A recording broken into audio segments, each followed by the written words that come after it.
AC से bulb जल रहा है, लेकिन डीसी लगाते ही सब बंद हो जाता है क्योंकि ट्रांसफार्मर सिर्फ एसी पर काम करता है। चलो 3D में इसका असली राज समझते हैं।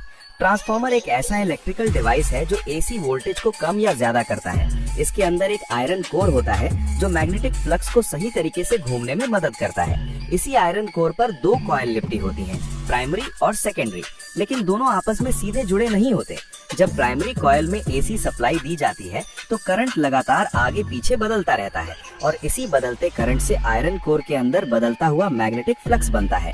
यही बदलता हुआ फ्लक्स सेकेंडरी कॉइल में वोल्टेज पैदा करता है जिसे इलेक्ट्रोमैग्नेटिक इंडक्शन कहा जाता है और इस तरह बिना किसी डायरेक्ट कनेक्शन के सेकेंडरी साइड पर बिजली मिल जाती है और बल्ब जल उठता है। अगर सेकेंडरी कॉइल के टर्न ज्यादा हो तो वोल्टेज बढ़ जाता है और कम हो तो वोल्टेज घट जाता है।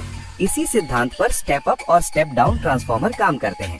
लेकिन जब डीसी सप्लाई दी जाती है तो करंट बदलता ही नहीं, इसलिए मैग्नेटिक फ्लक्स भी नहीं बदलता और ट्रांसफार्मर काम नहीं कर पाता। इसी वजह से चार्जर, इन्वर्टर और पावर सप्लाई जैसे उपकरणों में ट्रांसफार्मर बेहद जरूरी हिस्सा होता है।